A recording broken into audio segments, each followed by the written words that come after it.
France. Entre la grandeur universelle et la peur de l'autre. Le paradoxe français. Une analyse constructive de l'âme culturelle.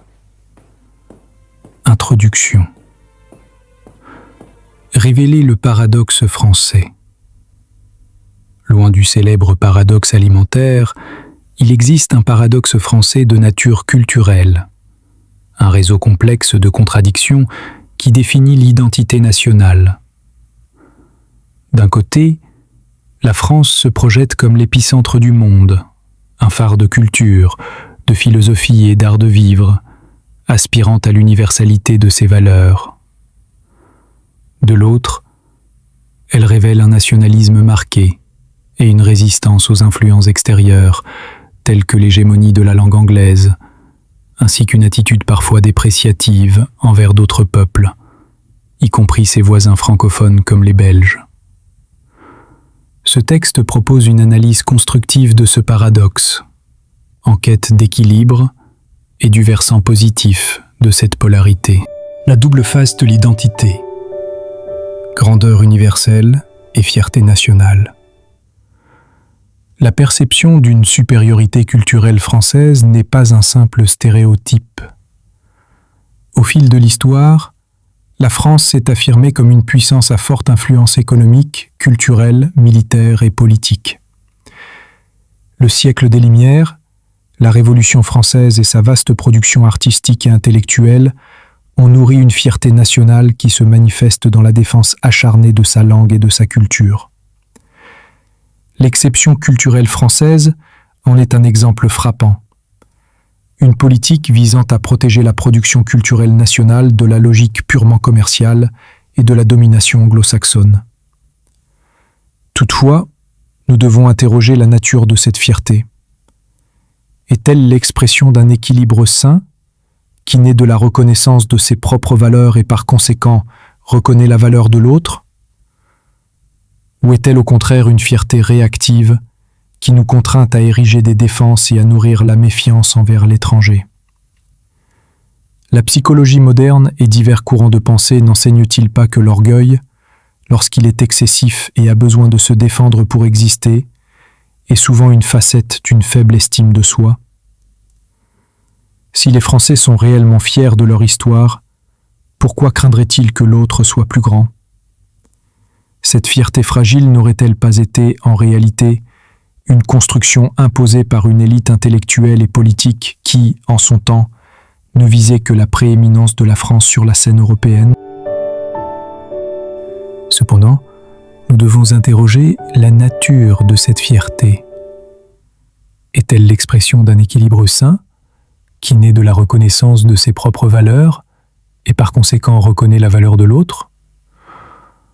Ou est-elle au contraire une fierté réactive qui nous contraint à ériger des défenses, à nourrir la méfiance envers l'étranger et qui, à la limite, nous conduit à nous haïr les uns les autres au sein de notre propre pays ?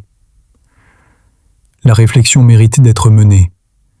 Cette fierté fragile n'aurait-elle pas été, en réalité, une construction imposée par une élite intellectuelle et politique qui en son temps ne visait que la prééminence de la France sur la scène européenne ?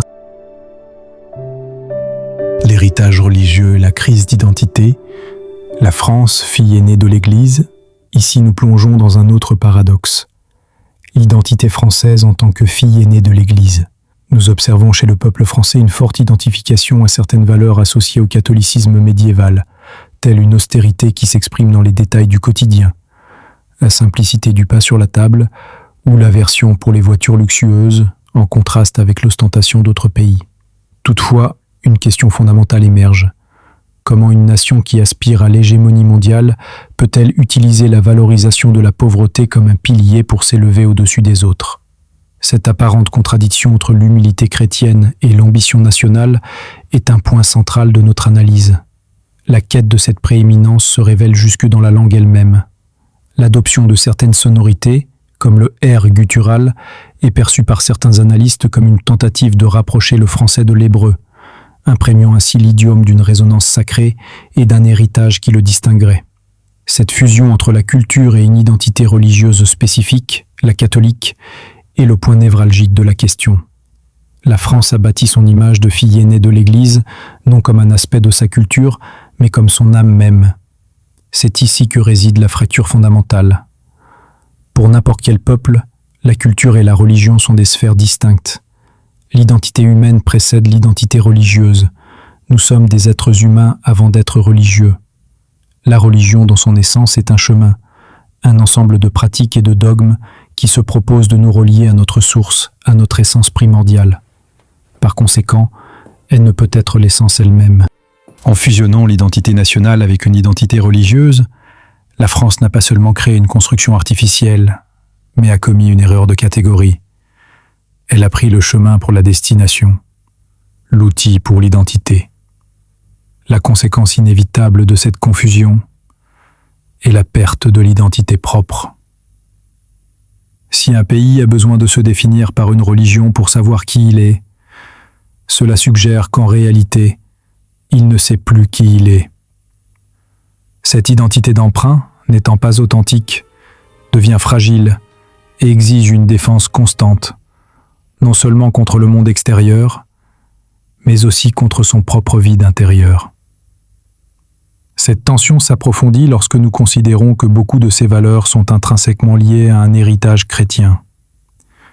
Si tel est le cas, ne seraient-ce pas des valeurs universelles de la foi chrétienne, plutôt que des exclusivités de la culture française? Et s'il s'agit d'un legs religieux, pourquoi ont-elles besoin d'être si véhémentement défendues, même après la Révolution et la déclaration d'un État laïque? La nécessité de défendre ces valeurs suggère qu'elles ne sont peut-être pas aussi enracinées dans l'identité française qu'on pourrait le penser, ajoutant ainsi une nouvelle couche à ce paradoxe complexe. Tout ceci n'est-il pas une invitation à regarder à l'intérieur de nous-mêmes pour y découvrir les véritables valeurs françaises, ce qui nous rend de fait uniques au monde? Ces valeurs singulières ne devraient pas servir à mépriser d'autres peuples ou à craindre leur proximité. Au contraire, elles devraient être la source de notre force. Ne serions-nous pas, chaque individu et chaque nation, un reflet du tout, tel un faisceau de lumière qui, en traversant un prisme, se décompose en couleurs uniques, mais qui proviennent de la même source lumineuse? Chaque fragment de lumière est irremplaçable. S'il ne brille pas de sa propre couleur, quelle lumière brillera à sa place? La force dans la faiblesse, une leçon philosophique. La quête d'une identité authentique nous ramène à une sagesse ancienne, mais souvent oubliée. Le philosophe Aristote enseignait que la vertu réside dans la voie du milieu, non pas un point de tiédeur indécise, mais le sommet équilibré entre deux extrêmes. C'est le point où le courage se distingue autant de la lâcheté que de la témérité. La véritable force, l'équilibre de l'univers et l'équilibre en nous-mêmes et au sein de nos nations, se trouve dans cette voie médiane. Non pas le juste milieu de celui qui ne prend pas position, mais celui de l'être qui, ayant discerné la valeur du positif comme du négatif, a compris que seule l'union des deux peut faire jaillir la lumière. L'idée que notre faiblesse puisse être notre plus grande force est un concept profondément ancré dans la philosophie et la théologie. L'apôtre Paul, dans sa 2e épître aux Corinthiens, articule ce principe en affirmant « C'est dans la faiblesse que la puissance s'accomplit ». Cette notion résonne à travers les siècles, explorée par des penseurs comme Søren Kierkegaard, qui voyaient dans l'acceptation de la vulnérabilité humaine un chemin vers la foi et la force intérieure. Carl Jung, quant à lui, soutenait que l'intégration de notre ombre, les aspects que nous jugeons faibles ou négatifs, est essentielle à la complétude et à l'équilibre psychique. Et si la véritable force française résidait précisément dans ce que sa projection de grandeur tente de dissimuler? Et si elle se trouvait dans sa petitesse, dans sa simplicité, dans son âme paysanne, chez les gens de la campagne, des montagnes des Alpes, dans l'union de petits royaumes qui, ensemble, ont forgé une nation. Peut-être que la fascination pour des figures petites et humbles, comme les saints des ordres mendiants, est un écho inconscient de cette vérité. Cette même logique s'applique à la naissance des grands penseurs français.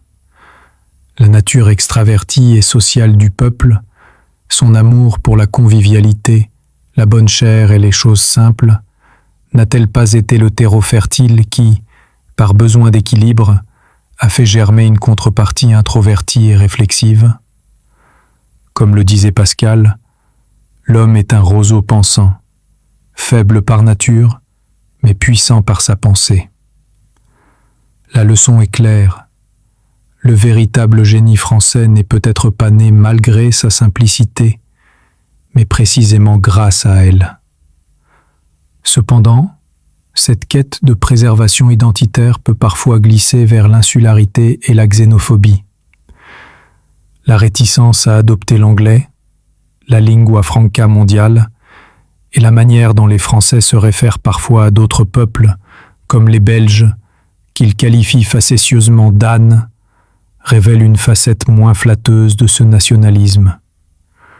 Comment une nation qui se veut universelle peut-elle, en même temps, rejeter l'étranger et même railler ses plus proches voisins? Cette attitude s'étend jusqu'à des peuples partageant la même langue, et cette perception de supériorité est si ancrée que même des figures d'autorité politique et religieuse de diverses confessions l'expriment, alors même que, paradoxalement, la France bénéficie de l'aide financière de ces mêmes peuples. L'équilibre dans la polarité, une perspective constructive. C'est précisément là que réside la beauté et la complexité du paradoxe français. L'attitude française, qui peut être perçue comme arrogante, peut aussi être interprétée comme un acte de résistance culturelle. Et aujourd'hui, cette résilience culturelle nous amène à trouver notre véritable être français. Un être qui ne dépend d'aucun titre religieux ou humain, mais qui émane du plus profond de notre âme et de la nature même de notre pays.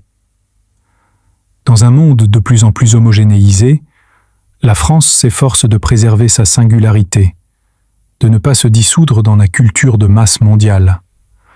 Cette obstination, ce refus de se plier au mainstream, est ce qui garantit la continuité d'une riche tradition culturelle qui fascine le monde entier. La relation avec les Belges, bien que parsemée de plaisanteries et de stéréotypes, est aussi l'exemple d'une rivalité amicale, une manière de renforcer sa propre identité en se différenciant de l'autre le plus proche. C'est une dynamique complexe qui mêle à la fois la moquerie et la coopération.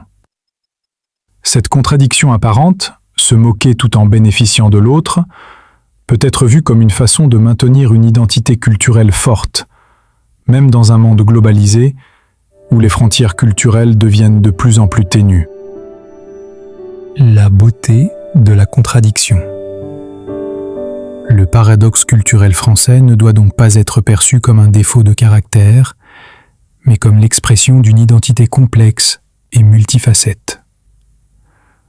La France, dans sa quête pour être le centre du monde, nous rappelle l'importance de valoriser et de protéger ce que nous sommes au plus profond de nous-mêmes. Son apparente arrogance peut être vue comme une invitation à réfléchir sur notre propre place dans le monde et sur la manière dont nous nous lions à l'autre. Plutôt qu'une critique destructive, nous pouvons extraire du paradoxe français une leçon d'équilibre, l'importance d'être à la fois universel et singulier, ouverts au monde, mais fidèles à nous-mêmes. Et vous, quelle est votre identité ?